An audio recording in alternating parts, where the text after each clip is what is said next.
Cara, eu acho que eu dei sorte, ao mesmo tempo eu tava perdido. Eu terminei a escola com 17 anos, bem jovem, e eu não fazia a menor ideia de que curso eu faria. Passou na minha cabeça fazer design de interiores. Foi a primeira coisa que veio na minha cabeça, sem saber nada, de nada. E aí eu não sei, de verdade, eu não lembro como eu caí na educação física, talvez por gostar de esporte, talvez bem perdido. Pra ser sincero, minha escola não era uma escola que já direcionava para uma carreira. Existe área humanas, existe exatas, se você gosta disso, você vai se dar bem em tal curso. Eu não gosto de ler, eu não sou um cara que leio muito, eu sou muito disperso. Eu sou um cara que eu consigo estar aqui escutando esse barulho que caiu ali, para uma obra que está rolando ali na rua. Enfim, eu sou muito antenado, eu não consigo ficar fixo em uma coisa. Então, minha cabeça, para parar, para sentar, eu estou até treinando isso para conseguir no meu dia a dia focar mais em algo que eu sei que é muito importante.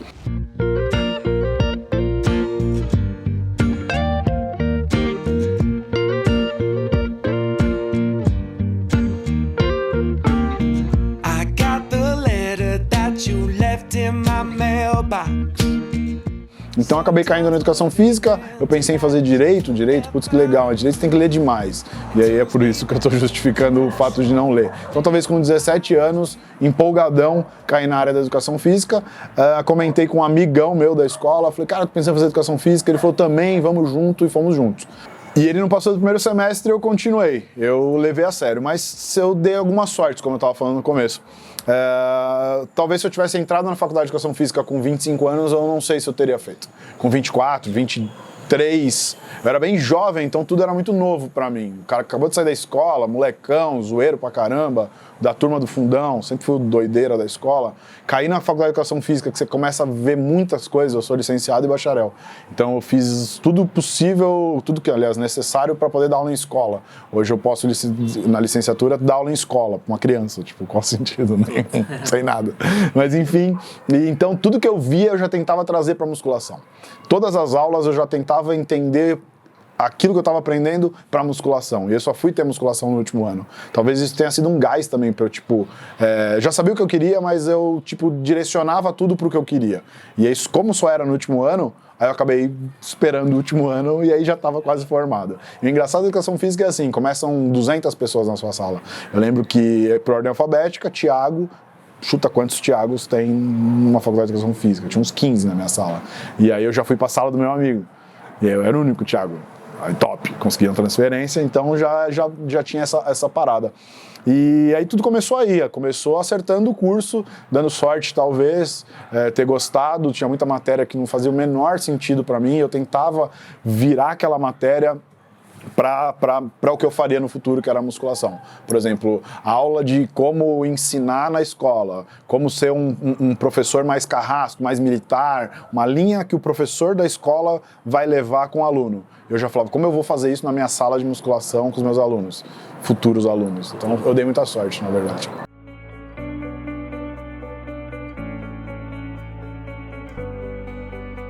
E imagina, com 18 anos, você já cair numa sala de musculação, naquela ambição de aprender. Estagiário é aprender. Você concorda comigo? Você tem um estagiário seu, você vai ensinar o que você sabe para moldar ele, para quando ele se formar, ser um ótimo profissional. Na educação física, não. Você cai numa sala de musculação, você é o responsável por todos aqueles alunos que se encontram naquele lugar e, literalmente, foda-se. É isso. Ninguém vai perguntar se você é formado ou não. Só sabia que eu era estagiário, porque eu tinha uma cara de molecaço. Voltando naquela, se eu tivesse feito a faculdade mais velho, já tivesse uma cara de ser formado, eu tivesse uns 30 anos, o estagiário de 30 e o estagiário de 17, 18 tem as mesmas funções. Não existe o professor, aliás, deve existir. Eu, infelizmente, não tive essa experiência. Eu já caí numa academia onde eu já era professor sem saber prescrever nada. E corrigi todo mundo e a seriedade que eu levava e levo até hoje sobre o assunto, tipo, porra, é o corpo da pessoa, cara, são as dores dela, as dores físicas e dores mentais, pô, tô chateado, pô, não tô feliz com o meu corpo, e vem você, um garotão de 18 anos, a esperança do bumbum, da perna, do emagrecer, da saúde, da estética, do bem-estar físico, mental, enfim, é muita responsabilidade. Para um cara de 18 anos foi a primeira pressão. E aí eu entendia, e aí eu colava em professores mais velhos e, cara, me ajuda. Por exemplo, uma das experiências, eu era o cara que anotava quem ia fazer esteira. A academia tinha 20 esteiras, eu tinha uma prancheta como estagiário, onde eu marcava o nome e o horário que ele entrou na esteira, e aquilo já era difícil, porque era muito aluno, era muito louco. Ah, não vou. O cara, vou fazer uma aula de spinning aqui, pode marcar, Thiagão. E aí fui ficando amigo de todo mundo que fazia cardio, e aí começaram a liberar para eu passar os primeiros treinos. E os primeiros treinos vinham com uma avaliação física, a avaliação física você olhava ali, a anamnese, e as limitações, e os ligamentos cruzados anteriores, rompidos, e vindo de um cara, do que imaginar, caía na minha mão. Eu passava bastante treino por dia, ia ficar desesperado, colava num professor mais velho, que às vezes não tinha tempo, estava na correria da aula, e o aluno das 19 chegando, a avaliação física dele já comigo, ele cheio de problema, e eu, meu Deus, o que eu vou fazer? Aí quando eu comecei a entender que o professor falava, o mais velho, o mais experiente, falava, mano, relaxa, não é esse bicho de 7 cabeças, você não vai fuder mais a pessoa. Fica tranquilo. E aí a aula ia e você ia vendo que não era um bicho de 7 cabeças. Aí na minha carreira eu tive, agora eu vou pro lado bom, né? Eu tive experiência de trabalhar em inúmeras academias, eu não sei literalmente quantas academias eu trabalhei contratado, acredito que umas 10, e como personal, muitas, né? Só personal sem vínculo de carteira assinada. E aí eu me encontrei num momento que eu trabalhava numa academia muito boa aqui perto de casa, salário é tudo muito parecido, não faz diferença, nenhuma academia vai pagar um valor exorbitante, infelizmente. E aí eu tinha feito uma entrevista numa academia lá na Zona Sul de São Paulo, uma região bem top, não que as outras não sejam, enfim, e eu passei nessa entrevista, e quando eu fui, eu estava trabalhando numa academia recente que era muito boa, e quando eu conversei com o coordenador e pedi uma opinião dele, falei, cara, acho que eu vou acabar tendo que sair, e era um cara que gostou do meu trabalho, eu falei para ele, acho que eu vou ter que sair. E ele falou, por quê? Eu falei, passei em tal academia. Ele falou, puta, eu também já passei lá, também fiquei encantado, também achei uma baita academia, mas eu não tive coragem, é longe, será que vale a pena? E eu fui.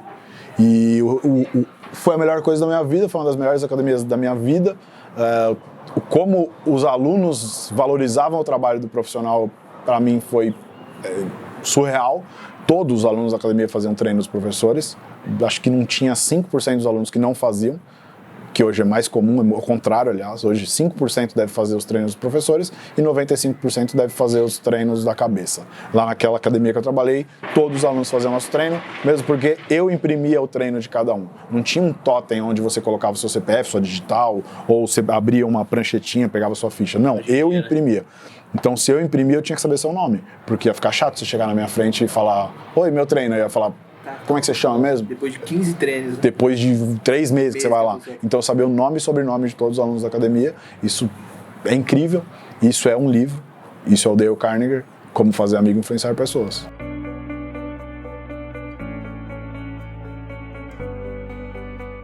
E aí, esses foram os ápices de carreira, carteira assinada ou como personal, época que eu teoricamente ganhava mais, que tinha mais alunos, nessa ascensão de carreira foi muito legal. Chegou um momento do online, né, também na minha vida, e o online na minha vida entrou de um jeito muito louco, porque eu trabalhei em várias academias, trabalhei em academias que tinham, sei lá, 2.500 alunos. Quando eu me desliguei dessas academias, alunos dessas academias que adoravam fazer meus treinos, porque eu nunca fui um professor tipo acomodado, eu sempre quis abraçar o mundo, eu passava treino para todo mundo, quiseram continuar tendo os meus treinos. E eu passava treino em PowerPoint. Continuei tendo esses alunos, o que hoje a consultoria online eu já fazia. Aí tiveram alguns momentos de ascensão, assim, de carreira pessoal, né? Porque ali é muito prazeroso você trabalhar com alguém que é tão expressivo de fama no fitness. E também, midiaticamente, foi muito positivo. Você vê que você saiu numa matéria, você saiu num site, saiu numa reportagem, ou até ser chamado para reportagem. Já participei do programa do Gugu também, eu trabalhava numa equipe multidisciplinar, então tudo isso veio meio que tudo muito junto. E foi num momento muito louco, que eu estava praticamente já não trabalhando mais na área, eu já estava mais de 10 anos, eu tinha acabado de ser demitido de uma academia, foi uma história também muito louca, eu fui mandado embora quando eu voltei de uma cirurgia, eu tive que me afastar por uma cirurgia de saúde, eu operei uma hérnia, e quando eu voltei, eu já voltei assinando a demissão. E aí trabalhei lá 4 anos. Eu, como empresário hoje, eu demoraria só um pouquinho mais de tempo, a não ser que fosse algo muito extremo, porque o reconhecimento de alguém que ficou 4 anos trabalhando, acabou de voltar de uma cirurgia. Cirurgia é cirurgia, velho. Eu não optei por ter uma hérnia, tá ligado? Eu tive que operar minha hérnia. E aí você voltar e ser demitido foi bem triste, ao mesmo tempo pelo tanto que eu fiz pela empresa. Não consigo entender essa visão da empresária em si, era uma mulher, a dona. Não julgo. Se tinha que me mandar embora, mandava mesmo, e isso me abriu outros caminhos. Foi o início da Academia Explode, a abertura da academia. Eu comecei a trabalhar lá no segundo dia, abriu numa segunda, na terça eu comecei a trabalhar lá. Eu estava, acho que ainda nessa parte burocrática de estar me desligando da outra academia, e comecei a trabalhar no começo da Explode. A Explode, para mim, é o que hoje é um CT, né? Então era um lugar que vários atletas treinavam. Hoje existe o centro de treinamento, na época não existia, e o começo da ascensão da carreira do meu primo.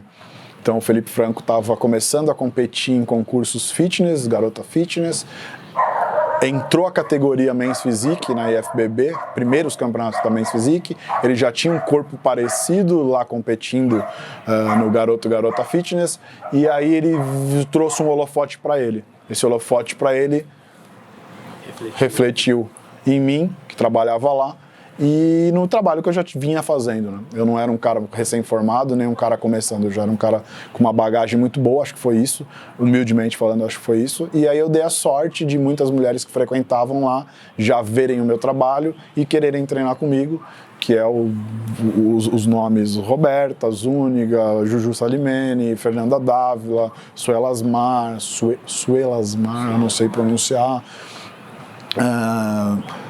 Cara, são tantas, todas as musas fitness da época, que eu não posso esquecer nunca na minha vida, a Larissa Reis. E aí a Larissa Reis foi uma parada mais foda pra mim. E aí a Larissa Reis foi algo surreal, porque a Larissa Reis, pra mim, apesar todas essas outras mulheres de rede social serem mais expressivas, mais reconhecidas, pra mim, Thiago, o ser humano, a Larissa Reis, eu ter conhecido ela e ter... pude treiná-la, é o marco da minha carreira, foi o melhor momento da minha vida, foi surreal. Eu conheci ela através de umas amigas que eu conheci em Brasília, através de um amigo que era amigo do Felipe, amigo do Léo Stronda, que tem uma marca, chama Lust, e ele patrocinava alguns atletas, e ele fez um evento lá em Brasília, e ele me chamou já como treinador da casa, era uma casa fitness, com umas 40 pessoas fitness, Roberta Zúñiga, Bruno Moraes, Aline MGF, Gaston, cara, eu vou esquecer o nome, mas era muita gente, muito foda, literalmente, e eu era o treinador de todas aquelas mulheres da casa, e aí eu conheci algumas meninas em Brasília, elas estiveram em São Paulo, acho que numa feira fitness, e aí me ligaram e falaram, tia, a Larissa tá ali no aeroporto, bora buscá-la? Eu falei, eu tô indo buscar a Larissa Reis no aeroporto. Não, é sério. E aí... aí desaba, e é louco.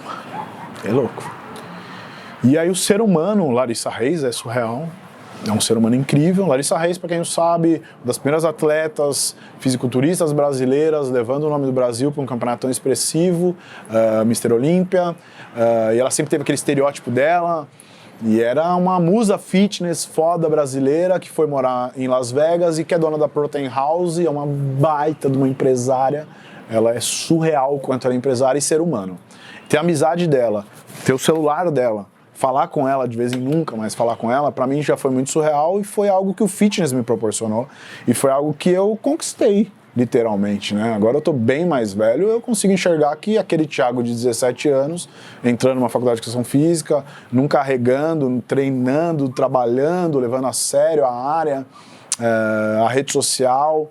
E aí já fica esse alerta que, cara, não dá para admitir um cara que se intitula na sua biografia como educador físico, que é uma área da saúde, postar só bar, só bebida, só boteco, velho.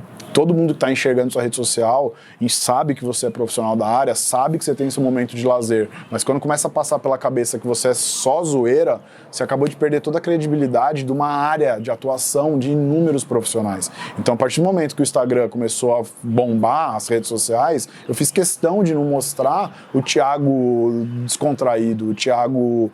Eu tomo uma cerveja, isso é óbvio. Eu tomo um vinho, eu fumo um charuto, cara. O Thiago pode mostrar fumando um charuto? Aliás, eu não fumo um charuto, eu já fumei charuto. né, em um momento, numa empresa, junto com outros sócios ou grandes empresários que acenderam um charuto, ou fumam um charuto. Aquele momento, aquele exato segundo onde eu estou com um empresário muito importante fumando um charuto, será que era o momento de eu fazer uma selfie e mostrar para uma legião de pessoas que me seguiram por causa de uma carreira, por causa do fitness, por causa da saúde? Não faz sentido. A imagem que passaria é que o Thiago é um louco, fumante, que vai contra tudo que ele faz. Não, eu fumei charuto uma única vez, com um baita do empresário que me apresentou aquilo, falou, meu, seria uma desonra você não fumar um charuto junto comigo. Então essa linha entre pegar um celular, gravar uma coisa e apertar o enviar para o mundo, é uma linha muito tênue. Essa palavra me travou a linha, tênue.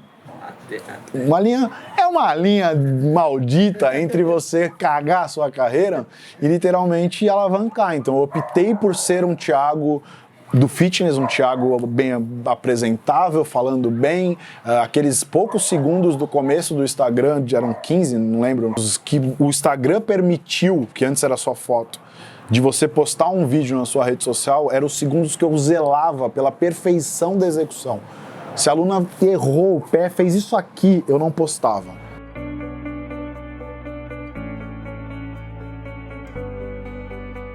Eu preferia postar os 15 segundos certos.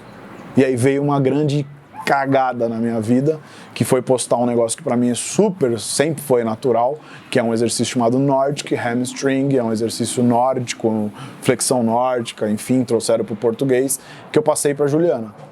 Então a Juju Salimene sempre foi uma musa fitness, a maior referência do fitness, e eu, um treinador aos olhos de quem me invejava, um bosta, passando um exercício que ninguém nunca viu. E aí a rede social me destruiu. A minha carreira quase foi pro saco. Eu lembro dessa época. Foi um balde de água fria surreal, porque eu me vi... É verdade. Muito louco, muito louco. Eu me vi em tudo quanto é Facebook, página, na auge do Facebook. Eu vi uma postagem minha num Instagram chamado Saúde Irônica, e com sei lá quantos milhares de compartilhamentos, onde a minha cara sempre foi essa, eu sempre fui barbudo, com essa cara de louco e mal encarado.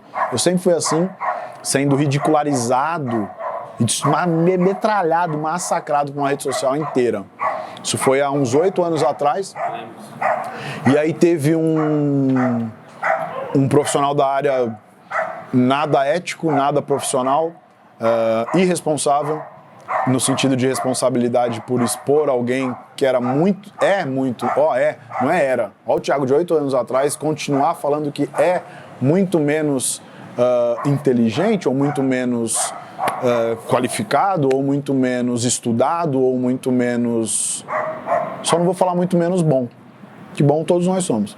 Então, esse cara é mais velho que eu, é um PhD em Educação Física, já era um doutorado, já era um PhD, enfim, pós-doutorado, eu não sei qual era o título dele na época, expondo um garoto jovem de 25 anos, 20 e poucos anos, que estava no auge da sua carreira treinando a maior referência fitness da sua vida, para um mundo inteiro que o seguia, e que se não seguia começaram a seguir, falando que aquele cara era um bosta. Muito louco. Só que esse cara louco aqui que vos fala tem a rede social igual todo mundo tem. Então eu fiquei muito mal comigo mesmo e eu entrei em contato. Eu entrei em contato com ele e falei, meu amigo, você tem noção da proporção que isso pode gerar no meu trabalho? Tá ligado? E aí, obviamente eu não tive resposta. Eu não sei por que eu não tive resposta. Eu acredito que ele não viu realmente, enfim. Mas também nunca teve o meu lado, né? E, cara, se eu passei um exercício para minha aluna e a responsabilidade é minha, a única pessoa do mundo que pode falar alguma coisa é a minha aluna. Mais ninguém. E aí hoje numa rede social, qualquer um se julga podendo falar. E aí eu cansei de ler pessoas falando, você é uma figura pública. Então você tem que receber esse tipo de crítica. Só que crítica de quem nunca ajudou a construir nada, não é crítica, velho. É insulto, na minha opinião. Então é um insulto. Alguém vir falar do meu trabalho, mas nunca correu o que eu corri, é muito foda.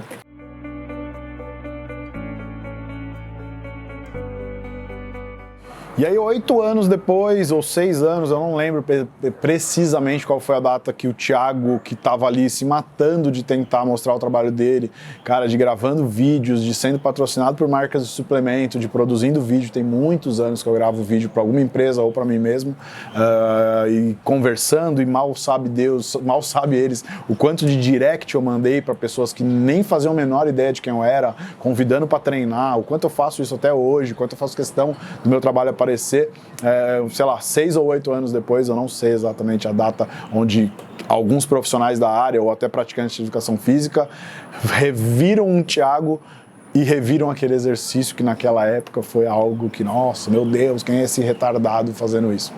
Então hoje ficou normal, hoje tem muita gente que faz.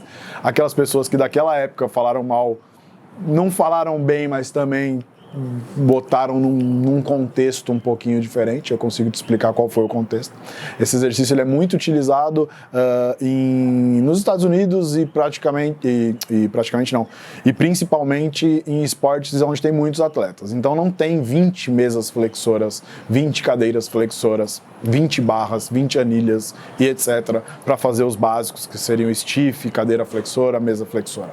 Imagina 20 flexoras em pés unilateral. Então o nórdico é um exercício que é muito mais fácil de ser feito porque só usa o peso do corpo e dá para fazer os 20, 30, 50 atletas de um time de futebol americano, por exemplo.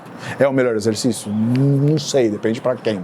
Então o último dos últimos argumentos de quem falou isso naquela época, enfim, foi tentar virar para esse lado. E aí hoje, muitos poucos que me acompanham há muitos anos, quando vem eu passando esse exercício ainda nos dias de hoje, falam, nossa, eu lembro daquela época, que nem você falou agora há pouco, e caramba, como isso ficou natural. E vários outros exercícios que foram exercícios que me ridicularizaram, me ofenderam, eu pessoalmente não fiquei tão mal, as pessoas envolvidas comigo ficaram realmente muito bravas, a ponto de ver advogados para poder abrir processos contra quem fez esse tipo de coisa. É mais ou menos isso, e minha vida e minha história no fitness é mais ou menos assim. Palmas.